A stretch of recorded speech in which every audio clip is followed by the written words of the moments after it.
Para quienes nos ven ahora en vivo y para quienes se conecten más adelante, pues esta tecnología digital nos permite ahora ver todos estos foros digitales inmediatamente o poder verlos cuando querramos a petición.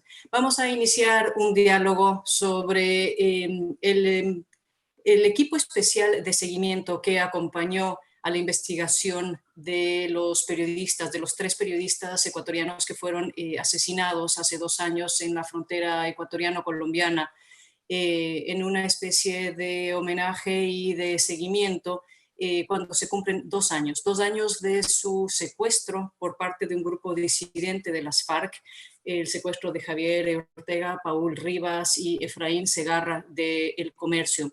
Nos acompañan esta tarde Edison Lanza, quien es el relator especial para la libertad de expresión de la Comisión Interamericana de Derechos Humanos desde octubre de 2014 y quien pues estará hasta mediados de este año, o este año todavía, como relator para mucho dolor de quienes no podemos reelegirlo, que permanezca en ese cargo. Muchas gracias, Edison, por estar aquí con nosotros.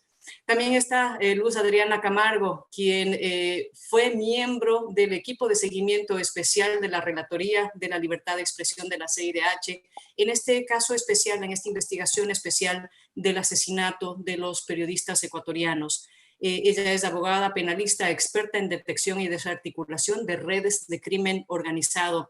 Fue también parte de la CICSIC de Guatemala y de la Corte Constitucional de Colombia. Bienvenida, Luz Adriana. Muchas gracias por estar con nosotros. También está César Ricaurte, quien es fundador y director ejecutivo de Fundamedios, organización que desde hace más de una década se dedica a la defensa de la libertad de expresión en Latinoamérica. Bienvenidos y muchas gracias. Dicho todo esto, pues estamos cumpliendo 2 años desde que desaparecieron, fueron secuestrados en una misión periodística en la frontera norte por parte de un grupo disidente de las FARC, por Guacho. Los periodistas Javier Ortega, Paul Rivas y el conductor del diario El Comercio, Efraín Segarra. Inmediatamente después de eso, la Comisión Interamericana de Derechos Humanos, a pedido de los familiares y tanto de Fundamedios como la FLIP, emitió medidas cautelares y posteriormente, con una rapidez muy importante en estos casos para su investigación, se conformó la Comisión Especial de Seguimiento.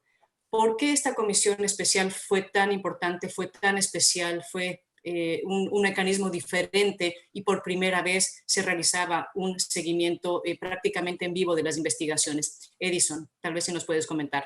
Bueno, buenas tardes. ¿Me escuchan bien ahí? ¿Sí? Perfecto. Todo muy bien.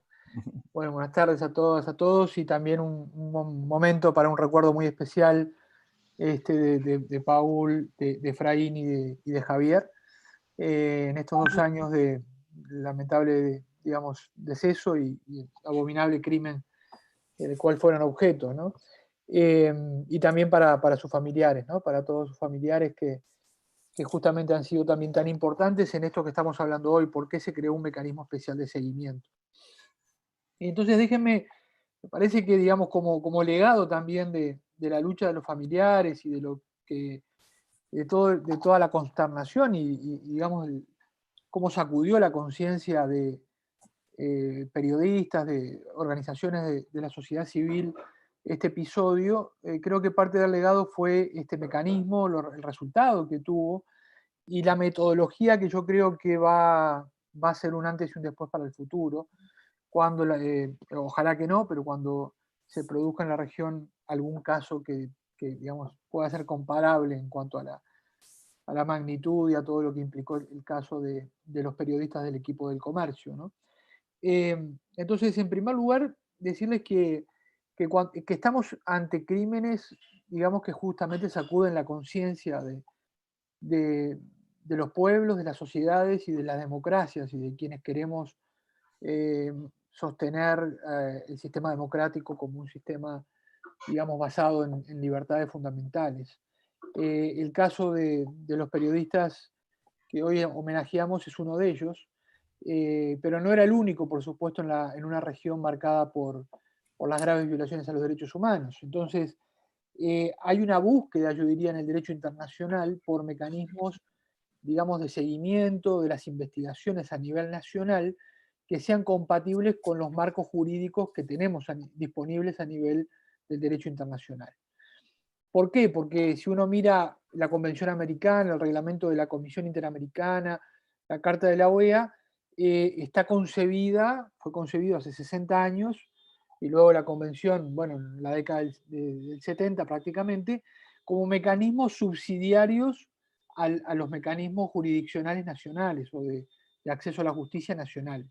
Y una vez que agotado estos mecanismos, recién en ese momento se puede acudir a la comisión como una petición, un caso individual, salvo las situaciones, digamos, obviamente de gravedad, urgencia y de daño irreparable, donde no se va a analizar la situación de fondo, sino que se van a ver medidas de protección, digamos, de derechos que estén en juego, sobre todo la vida, la integridad física y en algunos casos las libertades fundamentales mucho más restringidos. Entonces, básicamente concebido como un sistema internacional, pero subsidiario a los nacionales.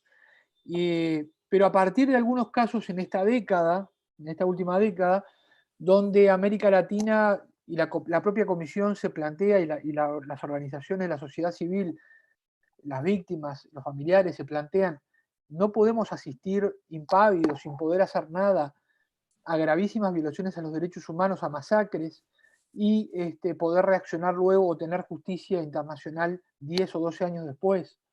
Creo que hay una conciencia de que digamos, los marcos jurídicos quedan cortos cuando estamos ante situaciones que América o que las Américas y América Latina no quieren volver a repetir. Entonces, digamos, la comisión, como siempre ha sido una comisión que en sus grandes momentos ha reaccionado con ideas creativas dentro del marco que tiene para moverse, viene reaccionando con algunos mecanismos innovadores. Uno de ellos es el grupo, el GIEI digamos, de Ayotzinapa, que se creó en el año 2015, cuando suceden los hechos de la desaparición de los 43 estudiantes en México, en Guerrero, y la comisión, en base a una medida cautelar, que obviamente está perfectamente alineado con su marco jurídico, y luego también un acuerdo del gobierno de México y la presión y la lucha de los familiares y las organizaciones, crea este grupo especial de investigación para Ayotzinapa, y luego un mecanismo especial de seguimiento, y en abril del 2018 también se crea, luego de una visita, se crea el GIEI de Nicaragua para investigar las graves violaciones a los derechos humanos durante la represión de abril, de la conocida represión de abril en el caso de Nicaragua. Y cuando sucede lo de digamos, el caso de Javier, de Paul y de Efraín, como tú decías bien, Dagmar, primero se dicta una medida cautelar porque habían sido secuestrados y estaban de algún modo, digamos, desaparecidos, o sin un paradero conocido, y se dicta una medida de protección a la vida y la integridad de ellos para obligar a los estados de Ecuador y Colombia a coordinar esfuerzos y agotar los recursos para encontrarlos con vida y facilitar su retorno, su vuelta. Lamentablemente, en los días posteriores no llega, si bien la comisión dictó la medida, ya la suerte estaba echada y finalmente, digamos, sucedió lo del asesinato, y posteriormente se crea este mecanismo de seguimiento especial con unas características especiales que en la próxima ronda puedo describir, pero que justamente, digamos, dentro de una medida cautelar, se crea un mecanismo para darle seguimiento en tiempo real, por decirlo de alguna manera, y coadyuvar con las autoridades judiciales nacionales, las autoridades de los estados, a que la investigación, a que el crimen no quede impune, ¿no? Y que se cumplan con los estándares internacionales en materia de investigación sin examinar la responsabilidad del Estado de fondo, que nunca fue examinada en este mecanismo, sino más bien darle garantías a los familiares y coadyuvar con las autoridades nacionales a que la investigación progrese en el país de la mejor forma, pero con una supervisión internacional. Perfecto, gracias Edison por esa primera respuesta. Se nos ha unido ya Frank Larroux, quien es ex relator de libertad de expresión y promoción y protección de derechos de la libertad de opinión y expresión de Naciones Unidas. Bienvenido, Frank. Vamos después contigo. Ahora con Luz Adriana. Luz Adriana, tú estuviste en la comisión especial, en este equipo especial de seguimiento, y fuiste a campo a trabajar y a investigar. Uno de los hechos importantes es que generalmente la CIDH ingresa a investigar temas una vez que se han acabado todas las instancias internas de un país. En este caso fue a la vez que se realizaban las investigaciones y de hecho incluso previamente a que los propios estados hagan las investigaciones, porque en Ecuador todavía no ha finalizado esta investigación. ¿Cuál fue tu experiencia trabajando en campo? ¿Cuál fue tu experiencia en Ecuador, en Colombia, buscando esa investigación, trabajando con los organismos de ambos países? Bueno, mil gracias. El mecanismo es bien interesante porque normalmente se llega muy tarde a este tipo de investigaciones.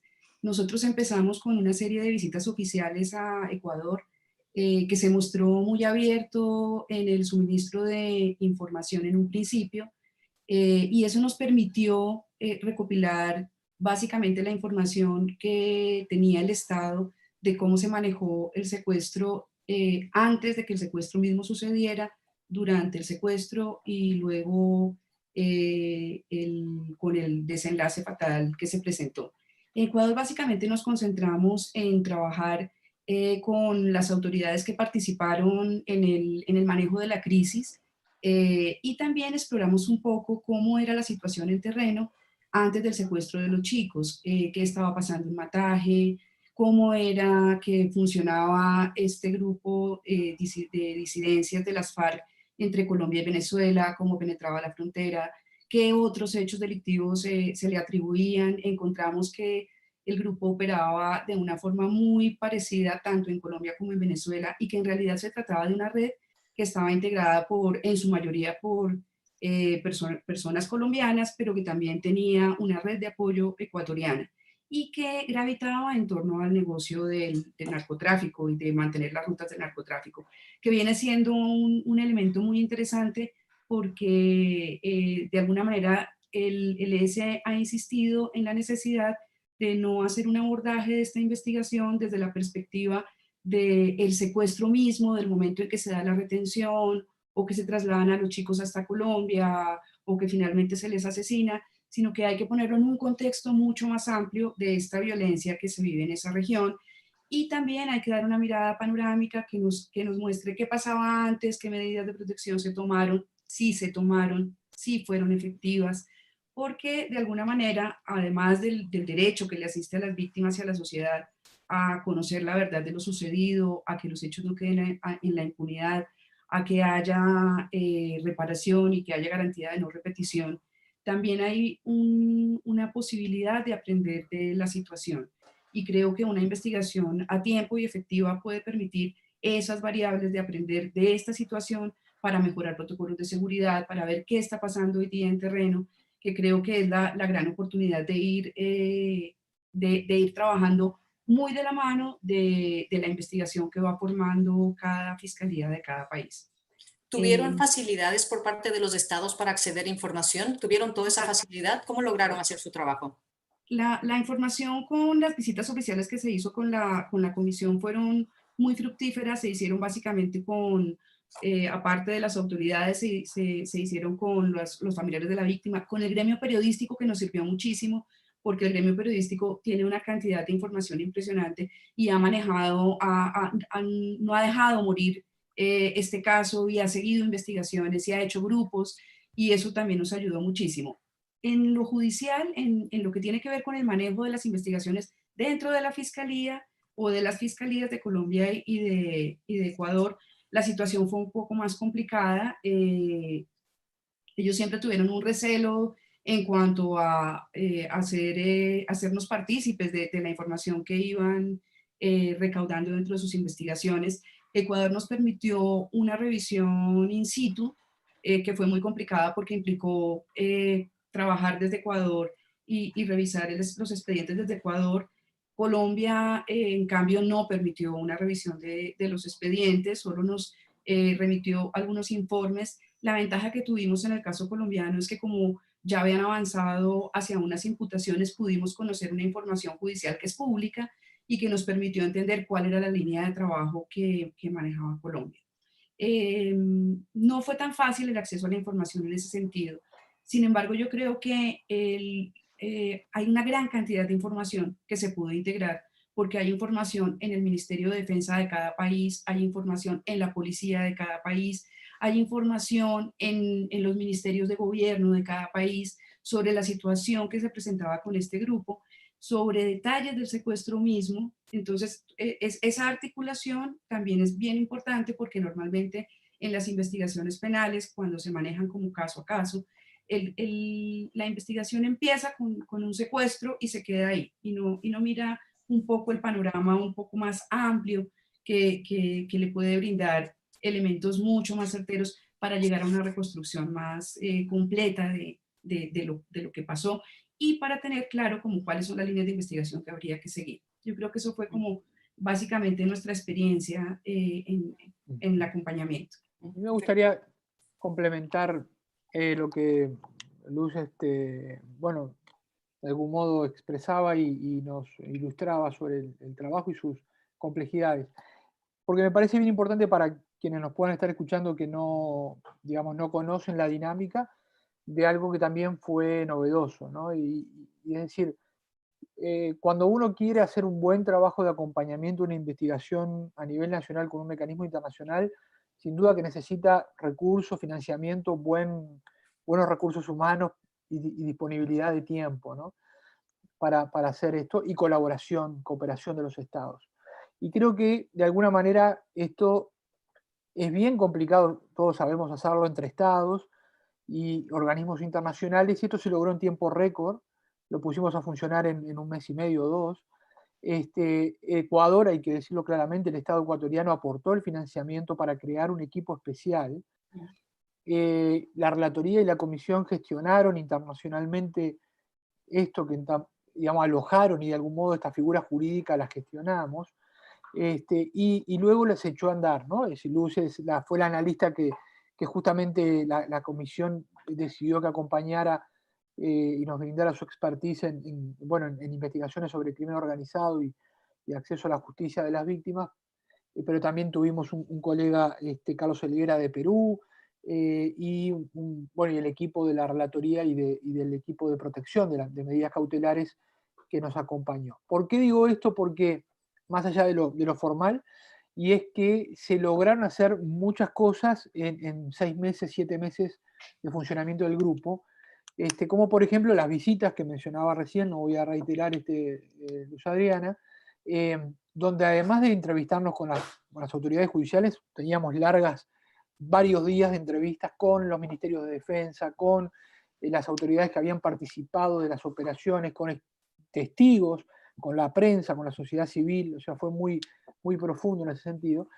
Y también solicitábamos información por los canales correspondientes a los estados. Hicimos una cosa bastante increíble, si uno repasa todo lo que se hizo en 6, 7 meses, 2 reuniones de trabajo in situ durante los periodos de sesiones de la comisión, donde estaban los familiares de las víctimas, sus representantes, las organizaciones y sus abogados, la comisión y el equipo de seguimiento, donde con los 2 estados repasábamos en una reunión reservada y en otra pública. Esto realmente también es algo muy interesante de observar como mecanismo internacional, la rendición de cuentas de lo que se iba haciendo, ¿no? Obviamente para algún día también podremos contar más los detalles, que muchas veces obviamente de las fricciones que surgían entre todos los actores de esta investigación, porque realmente hicimos un trabajo muy profundo de estar señalando, bueno, y falta esta información y habría que tomar tal medida y hacer tal cosa, ¿no? Entonces se trató también de incidir sobre la marcha, y eso siempre genera también complejidades, ¿no? Gracias por ese aporte. Pese a toda esta investigación, pese a toda esta forma tan rápida de incidir en la investigación, de poder aportar a los estados con un mecanismo que podía acompañar técnicamente estas investigaciones, las familias sienten que aún no se ha hecho justicia. César, justamente esta mañana en otro panel, Yadira, quien fue pareja del fotógrafo Paul, y Galo, el padre de Javier Ortega, justamente decían que ellos sienten que no se ha hecho justicia. ¿Por qué? ¿Por qué no sienten? ¿Por qué hay ese reclamo y no se ha podido avanzar en esta búsqueda de la justicia? Bien, gracias Dagmar, y un saludo a todos los miembros del panel y a todos quienes nos escuchan, nos ven en este momento, tanto a través de YouTube como de Facebook. Creo que es importantísimo este espacio de conversación que nos hemos dado en medio de además, esta crisis mundial provocada por la pandemia del COVID-19, para reflexionar acerca de lo que estamos haciendo, de este mecanismo especial de seguimiento, porque yo creo que quizás ha pasado algo desapercibido la importancia que tiene regionalmente un mecanismo que vigile las investigaciones de crímenes contra periodistas casi en tiempo real, y que sea un mecanismo en el cual se ponga justamente en el foco la impunidad.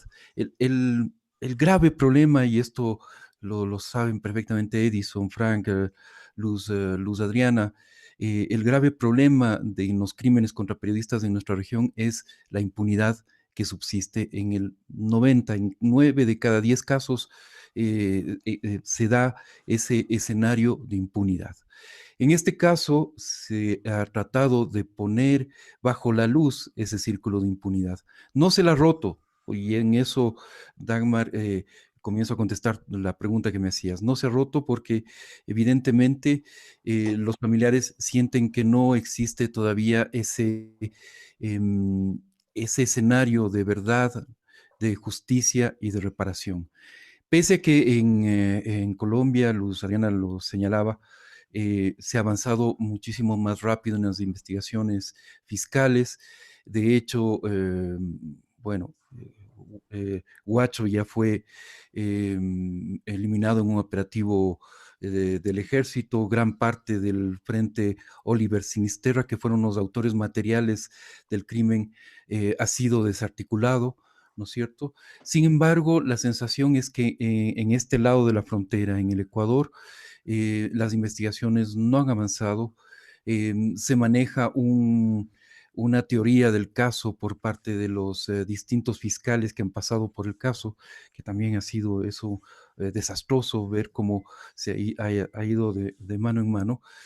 Se maneja una teoría del caso que no tiene, por ejemplo, no articula el secuestro con el asesinato. Entonces, no articula el secuestro con los hechos de los atentados que perpetró Huacho días antes en la provincia de Esmeraldas.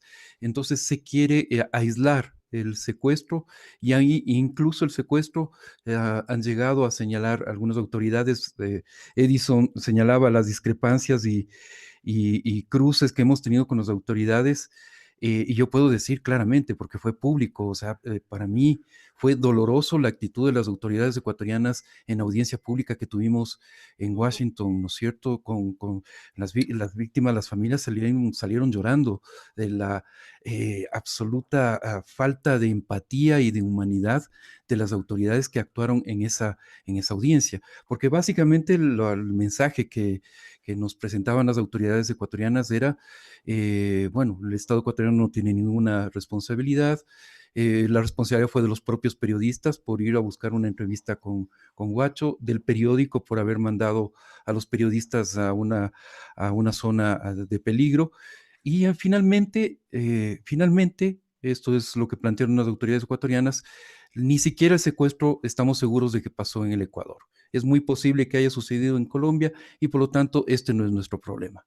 Me parece que eso realmente, esa actitud de parte de autoridades con sus connacionales, y más aún con connacionales que han sido víctimas de una acción de un grupo violento del crimen organizado, es absolutamente inaceptable, ¿no? O sea, y es por eso la sensación de las familias de que no se ha avanzado nada en este campo. Porque aún en Colombia, donde, como digo, se han avanzado las investigaciones fiscales y se han encontrado a los culpables materiales, sin embargo, las autoridades también han tenido una actitud absolutamente, que digamos, de muy poca conexión, de muy poca empatía, desde el principio, ¿no? O sea, recordemos que en los días del secuestro, el presidente Santos negó siempre que que los periodistas estuvieran en territorio colombiano. O sea, había un lanzarse la pelotita, ¿no? O sea, el gobierno ecuatoriano decía, no, es problema del gobierno colombiano, el gobierno colombiano, no, es problema del gobierno ecuatoriano, nosotros no tenemos nada que ver, estamos haciendo todos los esfuerzos para combatir a esos grupos delincuenciales. Y así se pasaban, ¿no? Las declaraciones del ministro de Defensa en esos días de Colombia fueron brutales, negando, ¿no es cierto?, cualquier acción. Incluso llegaron a decir, bueno, el problema es de Ecuador, porque Guacho es de ecuatoriano, nació en el Ecuador, así que ese problema es de Ecuador. Y así, o sea, y en esas nos hemos pasado. Me acuerdo, Edison, tú te acordarás también, cuando en los momentos iniciales de conformación del equipo especial de seguimiento tuvimos que ir a visitarle al embajador de Colombia ante la OEA, porque no querían dar paso a la conformación del equipo especial de seguimiento. Y aún así, Colombia nunca puso recursos para el funcionamiento del equipo especial, ¿no? Pero a un principio incluso querían bloquear el funcionamiento de este equipo. Y pese a todo eso, se logró conformar el equipo, se logró que funcionara y que presentara un informe que para mí me parece que es un modelo de informe en la investigación de casos de crímenes contra periodistas. Entonces, y eso ha sido tanto por la voluntad de la relatoría, de Edison, el gran trabajo que han hecho los investigadores, las familias que han empujado esto, pero de una forma, con una constancia digna de admiración. Sociedad civil también hemos hecho una parte. Y yo creo que también ahí hay que mencionar, a lo largo todo el caso, el acompañamiento que han hecho los colegas de Paul, Javier y Efraín, ¿no? Esos periodistas que estuvieron en las calles, en vigilia desde el primer minuto, que estuvieron empujando, que le dieron visibilidad al caso, que no están permitiendo que esto quede en el olvido. Así que yo creo que es varios factores, y creo que es muy interesante el estudiar este caso, porque nos puede dar también luces para el tratamiento de otros casos de asesinatos de periodistas a nivel regional. Sí, en efecto, pues cuando hablamos del caso, sabemos ya que los periodistas fueron secuestrados y asesinados por disidentes de las FARC, por el Frente Oliver Sinistierra, por Guacho, quien luego fue también asesinado. Sin embargo, hablamos de que hay responsabilidad de los estados. Frank, ¿por qué los estados son responsables, aunque otros sean los que asesinan? Frank, tu micrófono está cerrado. No está cerrado. Te escuchamos, ahí te escuchamos. ¿Ahora sí? Sí. Pues vale la pena explicar fundamentalmente que la responsabilidad de garantizar los derechos humanos, por supuesto, está en los estados. Obviamente, cuando se habla de violaciones de derechos humanos, se habla de agentes del Estado o de políticas de Estado. Pero la impunidad, cuando hay actos de violencia contra ciertos sectores sociales, el hecho de que no se investigue estas acciones violentas, de que no se lleve la justicia y no se establezca la verdad, también es responsabilidad del Estado. Porque los estados, por lo menos, aunque no tengan sus agentes involucrados, tienen la obligación de garantizar la justicia y la seguridad ciudadana. Y cuando esta es violentada, la seguridad ciudadana o la integridad personal tienen la obligación de investigar y dar con los responsables. En este caso se trata adicionalmente de periodistas. Nosotros siempre decimos que el Estado tiene responsabilidad con todos los ciudadanos, pero hay personas con ciertas funciones de carácter social. No es que la persona valga ni más ni menos, que una vida sea diferente a otra, pero lo que se protege es la función. Esto sucede con operadores de justicia y defensoras de derechos humanos. Esto sucede con personal médico y de salud, por ejemplo, especialmente en momentos de pandemia donde corren grave riesgo. Y esto sucede con las y los periodistas que dan un servicio a la sociedad, el servicio de informar, de mantener a todo el mundo al día. Entonces, con todos estos elementos agravantes, el Estado debe reaccionar ágilmente para garantizar la seguridad de todo mundo en su territorio, sean nacionales o extranjeros, y para investigar cuando esa seguridad es violentada. Y es aquí donde efectivamente hay una responsabilidad del Estado y no entendemos por qué los Estados reaccionan eh, con sensibilidad a que organismos internacionales como la Comisión Interamericana quieran establecer un procedimiento internacional de investigación, que además efectivamente es un procedimiento que apoya las investigaciones del Estado. Cuando es un Estado que con efectividad tiene el deseo profundo de llegar a la verdad, de comunicárselo a las víctimas o a los familiares de las víctimas, deberían de recibir con beneplácito el apoyo técnico que desde fuera organismos internacionales puedan dar. Sin embargo, muchas veces vemos cómo el Estado reacciona. Yo creo aquí, y lo decía Edison, que vale la pena mencionar que la Comisión Interamericana está haciendo esfuerzos en crear procedimientos especiales de investigación. La Comisión misma analiza los casos que se le presentan, pero tanto en el caso de México, de los jóvenes de Ocinapan, como el caso de Nicaragua, en el caso ahora de Ecuador y en el caso de Bolivia, que no se ha desarrollado aún, la Comisión está tratando de crear mecanismos adicionales que puedan favorecer la investigación que los estados hagan. Y los estados deben ver esto no como una investigación al margen de o en contra de las investigaciones del Estado, sino investigaciones complementarias, donde el objetivo fundamental es encontrar la verdad, realmente la verdad y comunicársela a los familiares. Y con la verdad lograr la justicia. Comparto lo que decía César de que la impunidad es el riesgo más grande para las violaciones de derechos humanos en general y en este caso la impunidad es el riesgo más grande para la seguridad de periodistas. Entonces cada caso que queda impune es la invitación a que muchos casos más se den. Y por eso es que estos mecanismos deben ser efectivamente utilizados bien y percibidos con beneplácito. Creo yo, y lo puedo decir más adelante, pero creo yo que el siguiente elemento que hay que tomar en cuenta es el seguimiento a las recomendaciones que cada uno de estos procedimientos especiales haga, porque son recomendaciones que efectivamente le darán al Estado una posibilidad mayor de cumplir con su obligación de hacer valer el respeto a los derechos humanos. En este sentido, y les planteo la pregunta abierta a Luz Adriana y a Edison, ¿qué nos deben los estados ecuatoriano y colombiano en este caso? Y yo un poco para ahora dar el marco general, a ver, decirles que obviamente este no es un mecanismo que buscaba la responsabilidad internacional de los estados.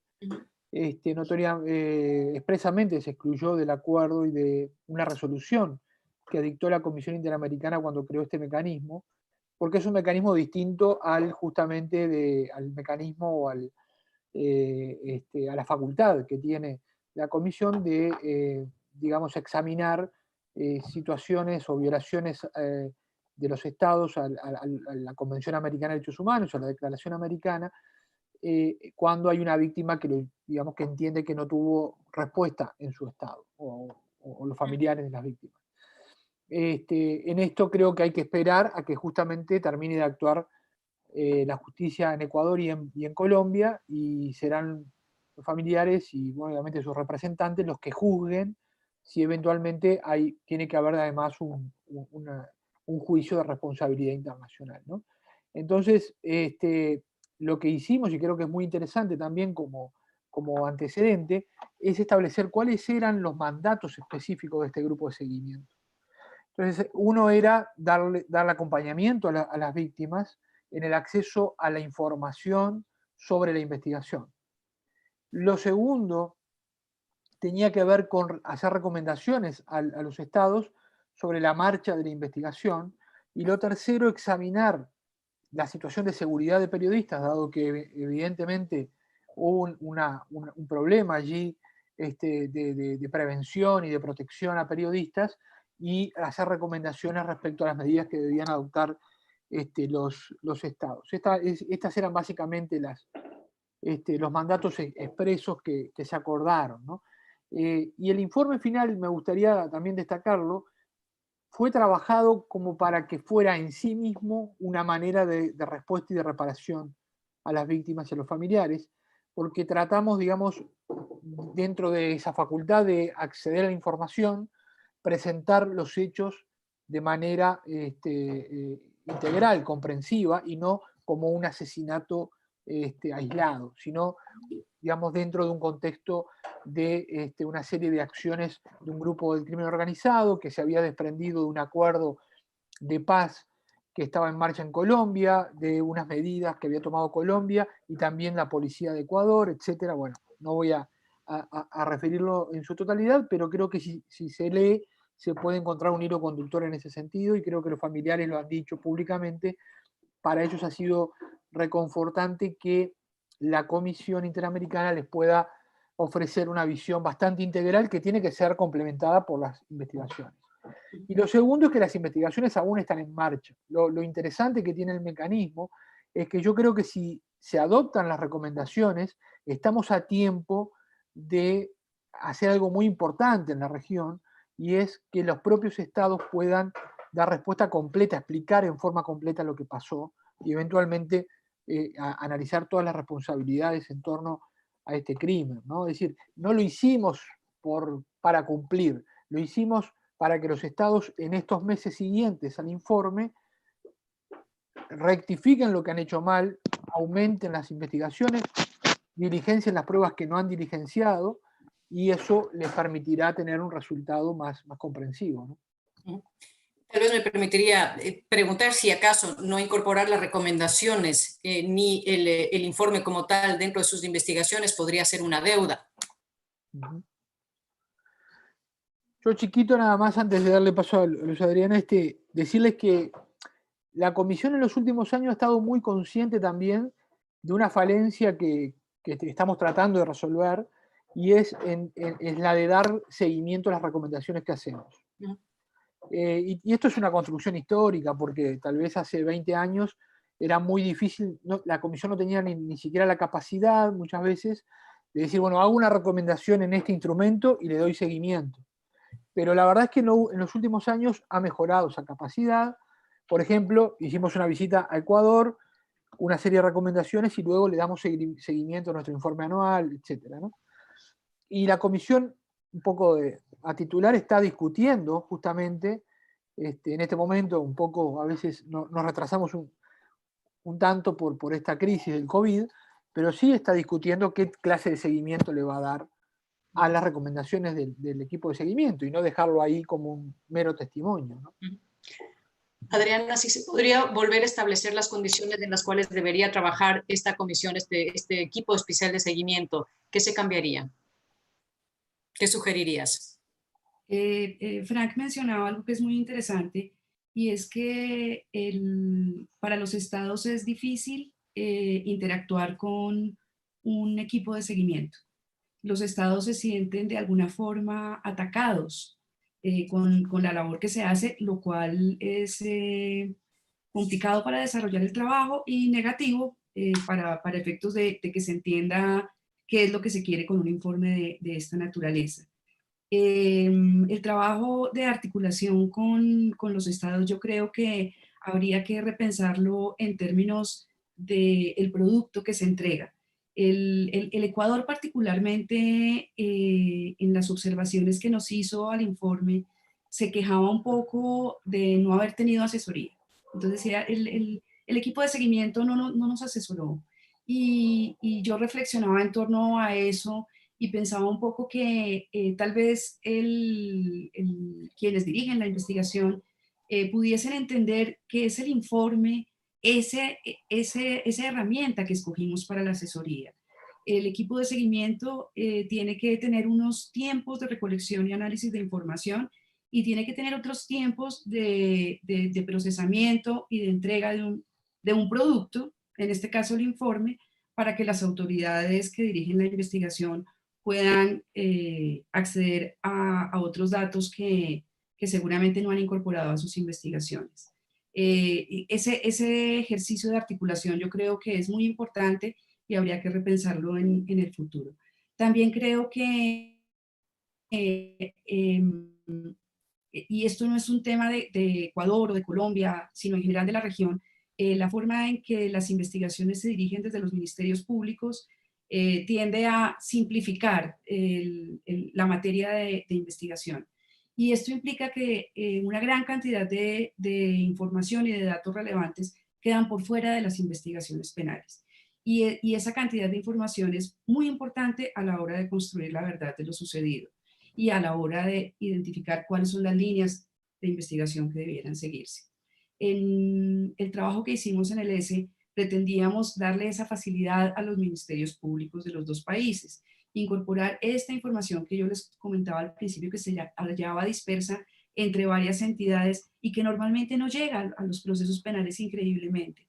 Y darles un panorama de qué es lo que pudieran, hacia dónde pudieran dirigir la mirada para organizar los objetivos y el plan metodológico de su investigación. Tú mencionabas cuáles serían las deudas que tienen los países. Yo lo ubicaría en las fiscalías de los dos países. Yo diría que hay mucha información del secuestro y mucha información del homicidio. Normalmente estos casos tienen una gran dificultad porque se cuenta con muy poca información, porque hay que empezar a investigar desde quién secuestró a la persona. Aquí desde el primer día se sabía quién secuestró a la persona, casi que se sabía por qué se secuestró a los periodistas. Se conocieron tarde, pero se conocieron las comunicaciones que se dieron entre la policía ecuatoriana y los secuestradores, que fueron previas al secuestro. De manera que construir la investigación penal como tal no representa un reto demasiado grande como lo puede representar en otros casos. Lo que no significa que sea algo sencillo, porque no basta con determinar, como creo que está determinado, así no haya una sentencia judicial, no basta con saber que fueron 3 o 4 personas del Oliver Sinisterra las que ejecutaron el secuestro y el homicidio. Hay mucho más en juego que tiene que ver con lo que pasa en la frontera y que lleva a que estos periodistas sean secuestrados. Muchos otros casos que están en marcha tanto en Colombia como en Ecuador, que debieran llamar la atención de las autoridades, y ahí es donde yo creo que está la deuda.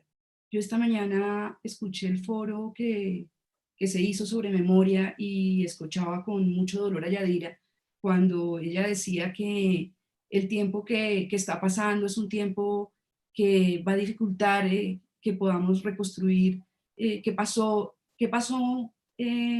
más allá de lo evidente, más allá de los autores materiales. Sin embargo, yo quisiera, y ojalá, espero que Yadira nos esté viendo, yo quisiera decirle a ella que contrario a lo que yo piensa de que el tiempo que está pasando es un tiempo muy negativo, este tiempo que está pasando puede ser un tiempo muy positivo si lo canalizamos de otra manera. El grupo disidente ha seguido operando, y ha seguido operando, al menos en Colombia, ha seguido operando. Y ha habido una cantidad de golpes, como lo llaman acá las autoridades, contra este grupo. Se han incautado armamento, han caído otros integrantes, se les ha judicializado.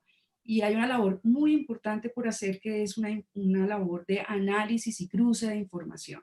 Porque de pronto entre todas estas armas que se han incautado puede estar el arma que se pudo percutir el tiro de alguno de los proyectiles que se recuperó en una necropsia. En fin, hay muchos datos que uno puede potencializar, pero eso requiere una labor de análisis y una labor juiciosa de investigación. Y yo creería que esa es la deuda. O sea, yo siento que es una deuda que tienen los dos países, no solo Ecuador, también Colombia. Creo que Colombia se ha quedado corta en el avance de sus investigaciones, que se ha concentrado solo en 2 o 3 autores materiales y que no ha explorado más allá, que pese a las evidencias que se presentaron gracias al trabajo periodístico que se realizó en Ecuador sobre cómo pudieron seguir los operativos militares después del secuestro. Esta es una línea de investigación que Colombia se niega a realizar. La misma baja de Huacho, como se menciona en el informe, para nosotros es una dificultad en materia de investigación porque eliminó el acceso, eliminó no solo el acceso a la fuente primordial de la información, sino también en términos de justicia, quitó la posibilidad de judicializar a esta persona que ha causado, o que se dice que ha causado tantos estragos, o que causó tantos estragos en la frontera. Entonces yo creo que volviendo a la pregunta inicial, yo diría que un mecanismo como este requiere mucho de compromiso de los estados, mucho de entendimiento de cuál es el rol de cada uno,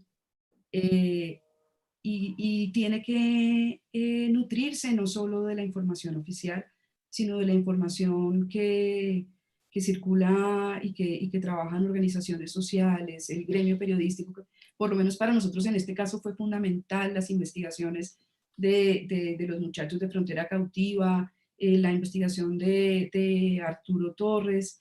Eso para nosotros fue muy, muy importante y creo que da un enfoque distinto y le permite al Estado conocer de una manera resumida mucha información que probablemente no tiene incorporada a sus investigaciones, y eso quisimos hacer, entregarles todo esto en ese informe. Pues muchas gracias, Adriana, por ese aporte importante. Nos quedan unos 10 minutos, más bien abro micrófonos para lo que quieran aportar en este debate, César, Frank, Edison, para ver de qué manera de este mecanismo vamos hacia adelante para proteger la vida de activistas, de periodistas, que en estas épocas de COVID-19 en el mundo entero corren riesgo no solamente por el virus, sino también por el virus de ir censurando, de ir limitando la libertad de expresión en el mundo entero y que sigan pasando cosas sin que se puedan sacar a la luz pública, sin que se den a conocer. ¿De qué manera aprendemos de este mecanismo? ¿De qué manera aprendemos de este triste acontecimiento de los periodistas ecuatorianos y del acompañamiento que dio la CIDH para otros casos actuales y en el futuro? Yo retomo un poco lo que acaba de decir Luz Adriana, pero sí quisiera complementarlo, o sea, sin contradecirlo. Yo estoy de acuerdo con lo que plantea, que en las fiscalías está gran parte de las deudas que tienen los estados con las familias, pero yo creo que hay otra deuda que tienen los estados y en la cual no se ha avanzado nada, y es justamente en la protección a los periodistas. Ahí realmente no ha habido ningún avance. Se intentó crear un comité para la protección de periodistas, ha tenido una serie de demoras burocráticas inmensas. Y miren, amigos, en septiembre, en octubre del año pasado, más bien, en el 2019, octubre del 2019, cuando hubo toda la explosión social en el Ecuador, las manifestaciones sociales, tuvimos cerca de 200 periodistas agredidos en las calles y sin ningún tipo de protección. Los periodistas en el Ecuador, como en gran parte de América Latina, siguen operando con una absoluta desprotección de los estados. Y este caso, que debía habernos conmovido a todos y que debía haber motivado realmente acciones por parte de los estados para la protección de los periodistas, pues no ha sucedido eso. Los periodistas, como digo, siguen en desprotección. Ahora mismo, con la pandemia del COVID-19, ya tenemos que lamentar la muerte de por lo menos 5 periodistas en el Ecuador y 9 de lo que entendemos en América Latina, ¿no? Realmente ese yo creo que también es una deuda pendiente por parte de los estados. Sí.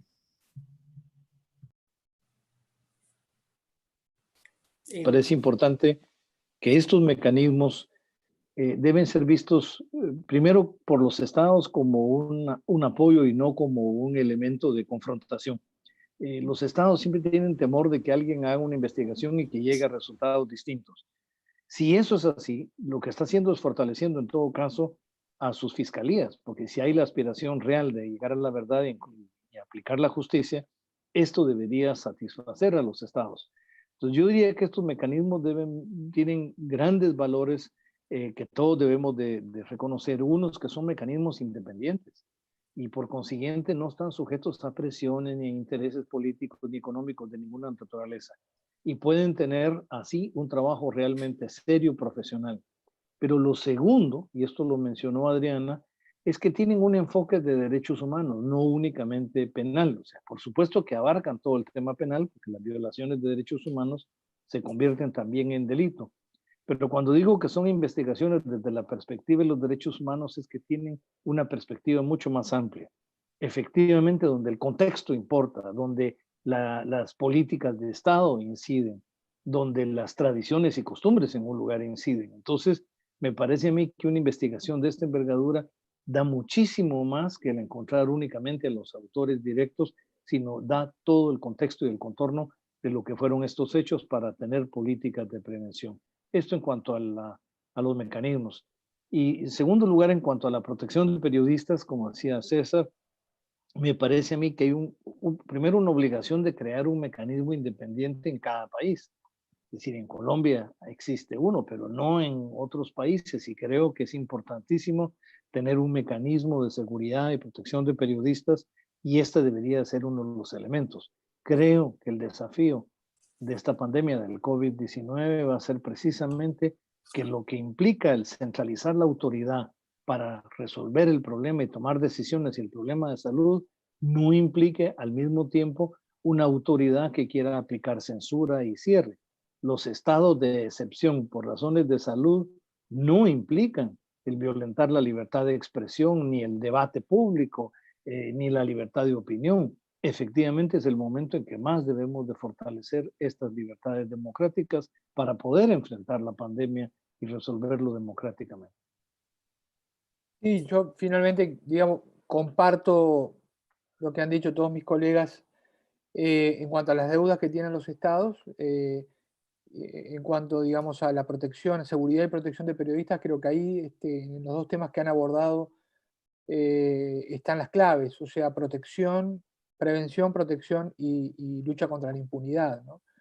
Y sin duda, digamos, este caso es emblemático en ese sentido, porque yo creo que se hizo el esfuerzo de construir el S con todas las dificultades que se han mencionado y el hecho de ser un mecanismo nuevo, que eso tampoco hay que, digamos, hay que dimensionarlo, porque realmente siempre los mecanismos nuevos generan fricciones y tensiones, pero tuvo un resultado. Y si hay de algún modo voluntad real de avanzar en el conocimiento de la verdad y en la justicia, estoy seguro de que el resultado, el informe final del ESE es una muy buena hoja de ruta para los fiscales y los jueces y también el ejecutivo de ambos países, incluso porque recomienda, en el caso de Ecuador, la creación de un mecanismo de protección para periodistas, una coordinación al menos, porque justamente el caso estriba en que la falta de protección sorprendió de alguna manera al Estado ecuatoriano sin herramientas para reaccionar. Entonces, nos extraña que ahora volvamos a estar insistiendo cuando tenemos la epidemia del COVID, ¿no? Sí. Entonces digo, mi resumen final, con un dejo de frustración y también de esperanza, es que la región ha construido mecanismos realmente buenos que, digamos, de cumplirse por parte de los estados, ahí está la solución de buena parte del problema. Estamos viendo cómo en Colombia, después de muchísimos años, el sistema de protección de periodistas ha disminuido radicalmente la cantidad de asesinatos y de graves ataques contra periodistas. Ahora hubo un pico por el tema del acuerdo de paz, pero creo que no tiene que ver con el mecanismo, sino con otras circunstancias que debieron haberse previsto.